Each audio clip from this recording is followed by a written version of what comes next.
receber todas as novidades do canal, inscreva-se e se curtir o vídeo, clique em gostei. Aproveite para acompanhar a Rede Super nas redes sociais. 2015, ele promete ser um ano difícil para a economia brasileira. E para falar sobre esses desafios aqui para a gente, eu recebo o economista Feliciano Abreu, quem eu cumprimento agora. Tudo bem. Doutor Feliciano, como vai? Prazer, tudo bem? Tudo bem? Prazer tê-lo aqui no nosso estúdio hoje. Prazer, mas tudo meu. até já para falar também que esses convidados de hoje aqui são super especiais. Obrigado. Hoje, o cenário novo. Você já tinha vindo aqui com o cenário antigo, Exatamente, né? Exatamente. Está muito bonito. Parabéns. Isso tudo para a gente fazer o melhor pro pessoal que está em casa ali. Exato. E por isso nós trazemos convidados assim de altíssimo nível, como o senhor. É um prazer, que isso. A gente está sempre à disposição. 2015 já vem aí numa mudança de governo estadual, uma continuidade no governo federal, mas já vem com alguns choques nessa gestão aí, né? Alguns que chamam de pacotes de maldades, né, Feliciano? Exatamente. Agora, como que faz, então, para o pessoal de casa ali, o nosso querido telespectador, pensar sobre a administração das suas finanças, a administração ali das suas contas, quais são, o que pode ser previsto aí para eles nesse ano 2015? Olha, é extremamente necessário nesse momento aí que a gente está tendo uma pressão de preços muito forte, o consumidor já está sentindo isso quando vai no supermercado, quando abastece seu carro, até mesmo quando acende a luz. Hoje a energia elétrica está disparando os preços, não só de casa, mas aumentando o preço dos produtos, porque como nós trabalhamos com pesquisa de preço, né, no mercado mineiro, e a gente nota que todos os empresários hoje estão sendo pressionados com os aumentos de custo. Isso é uma conta cara que nós estamos pagando em relação aos anos anteriores. Há muito tempo nós vimos que os aumentos anuais eram em torno de 10%, 15%, isso acumulado durante um certo tempo, e a gente nota que, de repente, o governo resolveu mostrar esses números e gerou um acúmulo de aumentos que hoje prejudica qualquer família, principalmente aquela de baixa renda. Agora, nós temos duas situações. Uma daquelas pessoas que não têm dívida, que sempre tiveram ali as compras do dia a dia controladas, né, que recebem seu salário, muitas vezes de pensão ou propriamente aposentadoria, né? Os benefícios. Os benefícios, exatamente. Essas que não têm vínculo nenhum financiamento, não tirem financiamento, hipótese nenhuma, para comprar bens de consumo que não sejam extremamente necessários. Ou seja, se você tem ali muitas vezes a necessidade de trocar um móvel, segura mais 6 meses, não se endivide agora, porque só, infelizmente, ninguém sabe o que pode vir aí nos próximos 6 meses. Então é preferível você ter uma cabeça tranquila para passar essa crise. A crise passa, Sérgio. Nós trabalhamos com economia aí, estudamos economia há um bom tempo e isso acontece de tempos em tempos, essa queda de consumo, inflação, depois volta a bonança, né? Então a gente tem que estar preparado para entrar nesse período satisfatório com mais dinheiro no bolso. Mas numa perspectiva assim, claro, de futuro, Feliciano, sobre essa questão aí da economia, aquilo que tem sido apresentado, os choques aí, essas medidas, elas visam, né? Porque esse novo ministro da Fazenda aí, Joaquim Levy, ele é alguém técnico, exatamente, que essa era uma demanda para o ministério, mercado, né? Exatamente. E o mercado mesmo, a indústria pedia alguém técnico. Uhum. Há uma previsão assim de essa crise passar assim, porque nós já vivemos, muitos dos telespectadores, os mais jovens, não pegaram a famosa inflação do Sarney, dos anos 80 e tudo. Então, eles não viveram esse tipo de período. Então, agora, esse fantasma volta a nos assustar, que é o fantasma da inflação.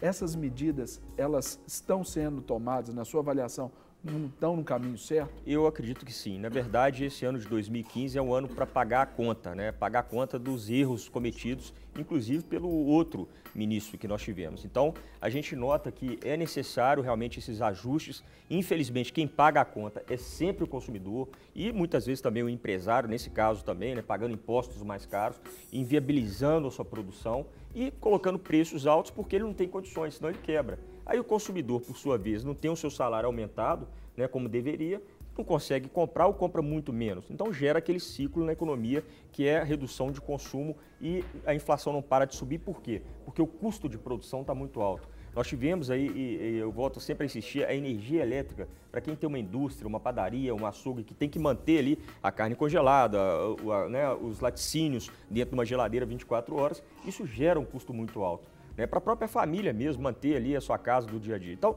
o que acontece? Esse momento é o momento de pagar a conta. Né? Esperamos, porque tudo é suposições, porque nós sabemos até a certa parte como que é a história, né? Infelizmente tem muita coisa escondida. Então, nós podemos ter essa perspectiva desse final de ano ser um pouco melhor, o Natal desse ano ser um pouco melhor do que do ano passado, que já não foi tão bom. Né? Agora, o senhor falou aí, deixe-me fazer uma inserção aqui, doutor Feliciano. Por exemplo, o senhor disse que o Natal já não foi bom em 2014. Exatamente. Há uma projeção de uma melhora para o de 2015.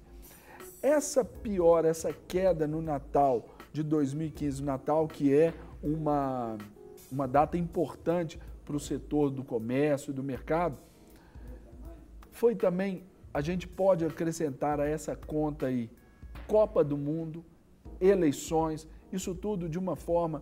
Teve participação? Teve participação. Todos esses itens eles têm participação, porque a partir do momento que você tem uma expectativa muito grande, como a gente teve de consumo durante a Copa, que foi uma frustração.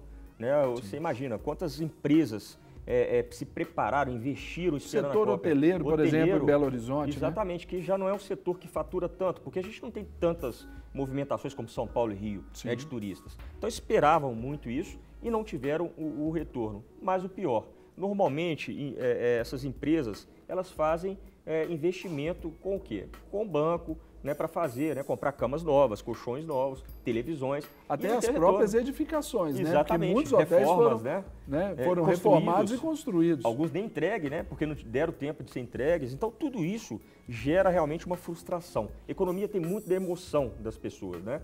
Imaginem nós aqui, se ninguém consumir durante um mês, nós quebramos as empresas.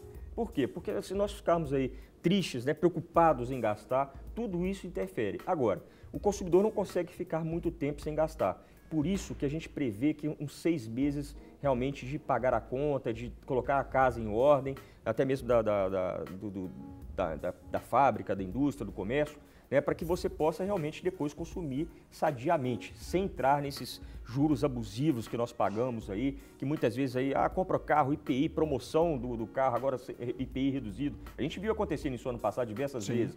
Aí ia vencer, o ministro chegava, não, vamos prorrogar esse prazo. Isso é muito ruim, porque a população de baixa renda, que não tem estrutura emocional, ela acaba achando que é a última oportunidade da vida dela, comprando, se financiando aí por 60, 70 meses, para pagar um carro que vai dar despesa e não vai dar tanto retorno assim. Então, por isso que hoje nossa preocupação é sanar a dívida do consumidor, ele tem que colocar consciência no seu bolso, né, antes de gastar para frente aqui, principalmente, tentar pagar o que foi passado, quem não tiver dívida, guardar dinheiro, também não consumir muito mais do que precisa, somente em casos de extrema necessidade. Agora, como você disse, a frustração da Copa foi muito grande e principalmente das eleições também, porque a metade do Brasil apostou de um lado e a outra metade sentiu-se vitoriosa, entre aspas, e agora está reclamando, né? Então, por isso que é um período bem negativo para a economia, porque o medo está persistindo em todas as pessoas que estão trabalhando. Muito bem. Feliciano, vou pedir ao senhor licença por um instantinho. Nós vamos continuar esse bate-papo aqui. Inclusive, eu quero falar para você, querido telespectador. Você tem essa é a saída, né, Feliciano? É a técnica, mas dependendo de Deus, dependendo aí desse poder de transformação que ele tem. Exatamente. A economia está muito ligada à fé, né? Se você tem que acreditar realmente em dias melhores, é o que eu estava até dizendo antes, né? Porque a gente nota hoje, quando conversa com as pessoas, que o medo prevalece, isso é muito preocupante quando a gente fala da economia, porque as pessoas investem menos, as pessoas ficam infelizes, né, muitas vezes. Vivem em estado de tensão o tempo todo, Tensão, né? exatamente. Você imagina, eu fico vendo hoje uma pessoa um pai de família honesto, que se endividou devido as promessas que tiveram aí dos governos, né, de crédito fácil, não tinham experiência para tratar com aquele dinheiro e muitas vezes agora ficam numa situação difícil. Aí chega para o seu gerente com a cabeça baixa, com até vergonha realmente, porque gera uma vergonha, porque nunca passaram por isso, são pessoas, como eu falei, extremamente honestas, pais de família, mas precisam de um dinheiro a mais aí para estar colocando o nome limpo, pelo menos, ou mantendo recuperando o seu crédito. Exatamente.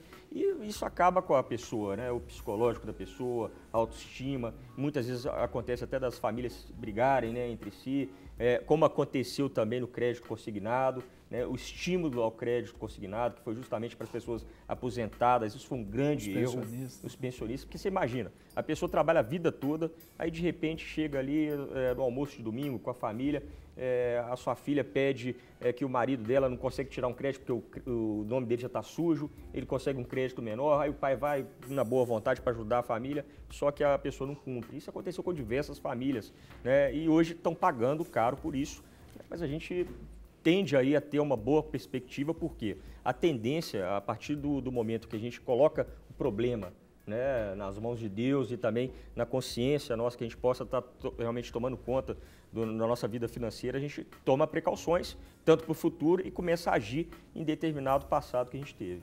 Aplicando aí para essa área, a palavra de Deus, ela nos ensina exatamente sobre isso, né?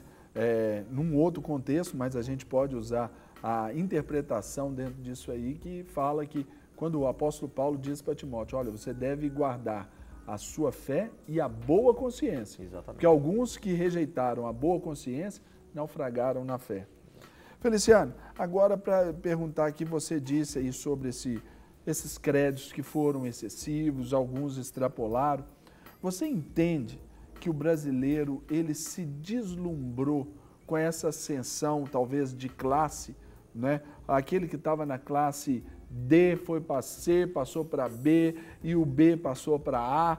O brasileiro, de uma certa forma, ele se deslumbrou com isso, e o que pode ser feito pensando já nesse tempo aí de vacas magras? Olha, na verdade deslumbrou sim, né? Nós não estávamos preparados, inclusive eu até dou palestra de educação financeira, é incrível como a gente conversa com as pessoas que são extremamente despreparadas, né? Infelizmente, em virtude dessa falta de conhecimento do dinheiro. Você imagina, a vida toda você passa ali, né, tendo o dinheiro certinho para pagar suas contas. De repente você tem um crédito fácil, em que você tem uma perspectiva de todo mundo ao seu redor melhorando de vida, entre aspas, melhorando de vida, porque está todo mundo também no crédito, só que você não conhece a vida de todo mundo. Você vê todo mundo de carros novos, né, apartamentos novos, o setor de construção civil realmente crescendo bastante, só que estava todo mundo endividado. E o que aconteceu nos Estados Unidos, só para fazer um paralelo, não é a mesma coisa, mas se aproxima. Por quê? O americano, isso na crise de 2008? 2008. O americano, por si só, ele não é economista igual o brasileiro. Nós somos economistas por natureza. Porque nós vivemos lá os anos 80, né? Sempre fazendo, empilhando pratos. Exatamente, né? Agora, o que acontece? Essa é a minha preocupação, porque já tem 20 anos, mais de 20 anos. Sim. Então, esse público que nasceu naquela época, que não viveu aquilo que nós vivemos, que foi a superinflação naquele período, dos anos 80, hoje está consumindo. Então, não tem nem noção o que é uma inflação galopante e aumentando os preços. Isso é geração de pobreza, porque as pessoas recebem o salário e não conseguem comprar o básico para sua casa. Aí, como a gente volta a dizer, a gente teve uma vida muito boa atrás, uma zona de conforto, não tínhamos cuidado nenhum com os gastos. Aí, nesse momento, temos que ter esse cuidado com o gasto. Agora, uma dica, se hoje você deve cartão de crédito, cheque especial, você tem que procurar, primeiro, quebrar o cartão de crédito, não usar mais o cheque especial, ir no banco, conversar com o gerente, falar assim, olha, eu tenho essa dívida, eu quero liquidar essa dívida do cartão de crédito, do cheque especial. Como que você faz para que eu possa pagar, você paga minhas dívidas, você tira um empréstimo para pagar as outras dívidas mais caras, que são justamente essas duas, do cartão de crédito e do cheque especial, e tenta conversar com o gerente para que ele possa te dar uma dívida mais justa, num prazo maior, que você pague também sem prejudicar suas contas. Porque não adianta também você pagar 50% do seu salário uma dívida que você tem, que você vai quebrar de novo. Então fica um ciclo vicioso. Então tem que ser conversado com o gerente ou conversar com uma pessoa que entende de finanças para que ela possa te auxiliar, dar o caminho correto para sair da dívida e não entrar em dívida mais. Pelo amor de Deus, porque infelizmente o momento não é bom e a expectativa também não é boa. Eu acho muito bom desse ministro Levi, justamente porque ele está puxando a orelha da população. Né, foi justamente ao contrário do outro, né, que ele está falando, nós vamos ter que apertar o cinto, nós vamos ter que ter cuidado nos gastos, isso é importante, a população precisa ser chamada a atenção nisso e eu gostaria muito que a população também tivesse mais cuidado e que os nossos jovens tivessem educação financeira, né, e os pais têm que fazer isso por nós, porque infelizmente a gente não consegue chegar à casa de todo mundo. Né? É verdade. E na Bíblia conta uma história de uma senhora que ela chegou a um dos discípulos dos profetas lá e falou, olha, o marido dela era um dos discípulos dos profetas. E ela chegou para o profeta e disse, olha, meu marido morreu, ele servia ao Senhor E agora nós temos algumas dívidas. Dívidas essas que farão com que os nossos filhos sejam vendidos como escravos. E naquele milagre de Deus, Feliciano, o profeta disse para ela, olha, o que você tem em casa? Ela disse, olha, não tem nada senão uma botija de azeite. Ele falou, então você vai, fecha a porta sobre você e sua casa, aquela condição da família estar junto, e você vai virar esse azeite, vai deitar esse azeite nas vasilhas, em todas que você tiver, ou seja, vai cuidar de todas as áreas da vida. Se não tiver, pede vasilhas emprestadas, Exatamente. que a provisão vem até através da orientação, do cuidar de outros. Aí ele dá a dica, vai, paga primeiro a tua dívida e depois viva do resto. Então é um princípio aí que a gente já tem que obedecer. Com certeza. E agora nós vamos ver na prática como que as pessoas, os brasileiros que não desistem nunca, estão vivendo, né, essas dificuldades. Então, veja só. Já não é mais preciso acompanhar o noticiário econômico para saber que os juros altos, a inflação e a variação do preço do dólar já ultrapassou a casa dos R$3 e vem refletindo negativamente no bolso do consumidor. O tempo agora é de cautela. Os últimos 3 aumentos anunciados pelo governo neste ano obrigaram os consumidores a adquirirem novos hábitos. Entre eles está o da pesquisa. O aumento no preço da gasolina varia de posto a posto, isto dependendo do volume comercializado e também da distribuidora. Em Belo Horizonte, o preço da gasolina varia de R$ 3,17 a R$ 3,68 o litro. Neste posto, localizado na região da Pampulha, alguns clientes confirmam que estão buscando alternativas para poder continuar usando o transporte particular. A funcionária pública Maria Isabel abastece o carro uma vez por semana, mas para evitar surpresas e gastos excedentes, tomou uma medida radical. No seu caso, como você está fazendo para poder driblar essa situação? Andando de ônibus. A gente tem que deixar o carro na garagem, né? Porque com o preço da gasolina do jeito que está, é impossível. Já esse outro cliente revela que, por ter um carro importado, precisa usar um combustível de melhor qualidade. Ele lembra que a gasolina passou a ter um percentual grande de álcool na composição, o que pode comprometer o funcionamento do veículo. Por isso, prefere pagar um pouco mais. Com o aumento da quantidade de álcool, né, no combustível, devido ao motor do carro ser importado, eu tenho colocado a gasolina aditivada, que pelo menos é o que dizem, a quantidade de álcool é menor. Está difícil para quem tem carro com motor importado, que não é produzido, né, para essa taxa de compressão, essa octanagem, então isso aí altera um tanto. Lucas José conta que também costuma rodar muito antes de abastecer, sempre à procura do preço mais em conta. Eu estou procurando abastecer com o combustível do álcool, pesquisando o preço do álcool. Eu estou vendo a alternativa, né, no preço do álcool e pesquisar o preço da gasolina nos postos que é o mais perto, né. O reflexo da crise também chegou ao supermercado e fez com que as famílias mudassem os hábitos. As embalagens econômicas ganharam espaço garantido nos carrinhos. A ordem agora é planejar para garantir que o salário cubra todos os gastos até o final do mês.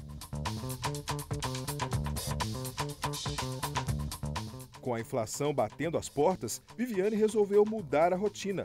Faz compras 2 vezes na semana, mas retorna ao supermercado para as promoções. Sabão em pó, amaciante, biscoito, carnes, sabonete, manteiga, leite, água de coco, suco, arroz, óleo, massa de tomate. A lista é bem extensa, mas o valor que você até o ano passado trazia para o supermercado, esse valor é o mesmo que você está gastando hoje em dia para fazer a compra, fazer a lista? Não, bem mais, bem mais. Como você percebe essa questão econômica pesando no bolso do consumidor? Eu tenho guardado sempre as notinhas para fazer comparação. Então, assim, eu vejo muito que por exemplo, eu venho terça e se precisar quinta ou sexta. Tem coisa que já subiu, de terça para quinta e sexta já subiu. A melhor estratégia, então, que a dona de casa deve ter para não sair perdendo no carrinho ou se voltar para casa com o carrinho às vezes vazio? Às vezes eu aproveito, se vale a pena a promoção, eu pego a promoção e aproveito a promoção.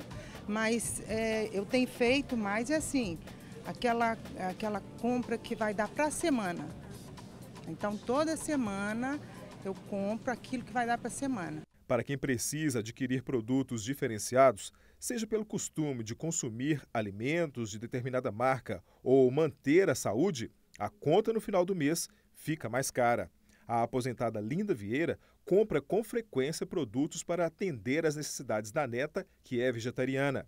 E já notou que não consegue levar para casa a mesma lista que até então costumava comprar. Mas a minha neta ela é vegetariana. Então você tem que comprar o biscoito integral, você compra o arroz também integral, tudo integral, é o açúcar, né? Então isso encarece muito. A pessoa tem que pesquisar. Ela podendo pesquisar, eu acho que ela deve pesquisar preços, né? Ninguém quer cortar a lista do supermercado, levando para casa menos itens do que era esperado. Mas a inflação fez com que novos hábitos fossem adquiridos e as estratégias começaram a aparecer. Para esta representante do movimento das donas de casa de Minas Gerais, a recomendação é se conscientizar que o momento é de manter a cautela na hora das compras. E para isso, vale algumas dicas. Nunca vá para o supermercado fazer compras se você está com fome. Porque se você está com fome, você vai comprar no mínimo 20% além daquilo que você precisa. E muitas vezes, depois que aquela fome passar, quando você chegar em casa, aquele produto que você comprou, você não vai usar. Então, é o impulso, né, do olhar. Nunca leve criança ao supermercado, principalmente se você não estiver muito preparado, com a bolsa muito bem preparada, porque a criança tem olhares diferenciados da mãe. A mãe vai apanhar produtos de primeira necessidade e a criança vai apanhar todas aquelas coisas que são supérfluas. Se você tem muita fidelidade por uma marca, mas o preço dela é muito superior às demais, troque de marca, espere um pouco, passe algum tempo comprando um produto que seja semelhante, mas de custo menor. E procure as ofertas.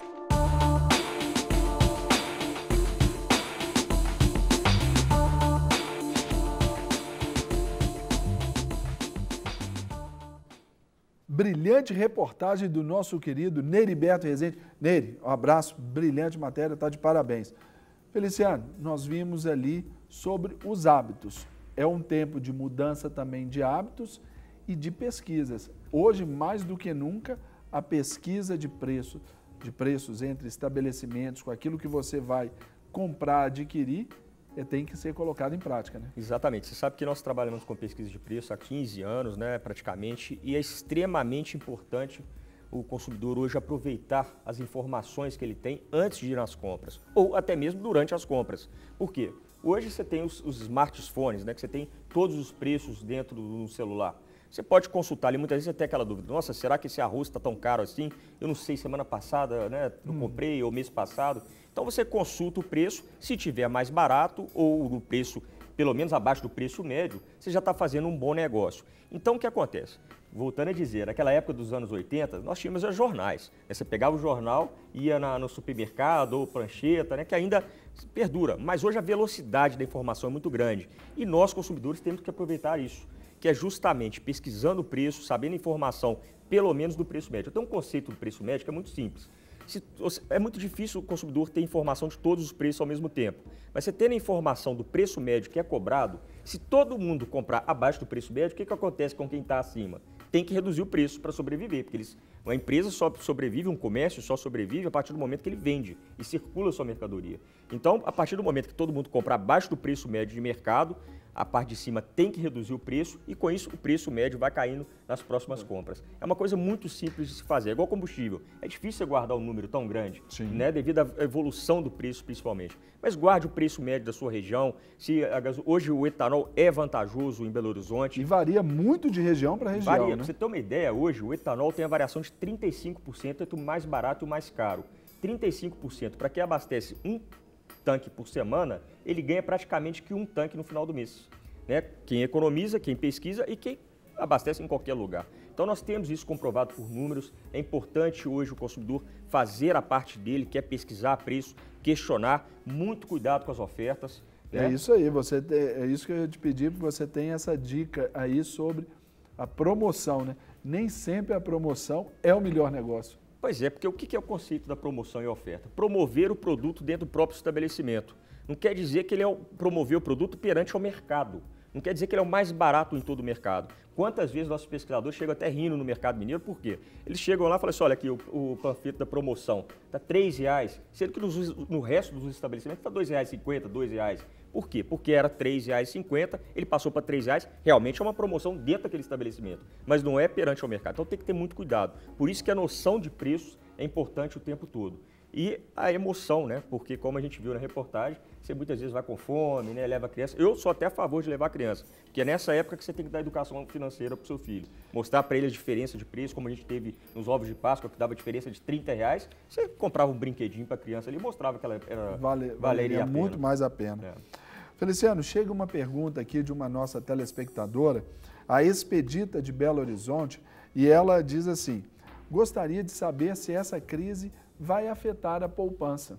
Olha, eu acredito que não, Expedita. Se a senhora estiver dizendo em matéria de como aconteceu no plano Collor, né, que foi, foi realmente um latrocínio aí, né, perante os consumidores, a população brasileira, que é realmente pegar o dinheiro da poupança dos trabalhadores. Eu acho muito difícil isso acontecer, porque se acontecer, o governo está em sério risco, né? Porque, infelizmente, também não dá para a gente ter 100% de certeza. A única coisa que eu posso dizer para a senhora é que meu dinheiro também está na poupança, eu não tiro de lá, não.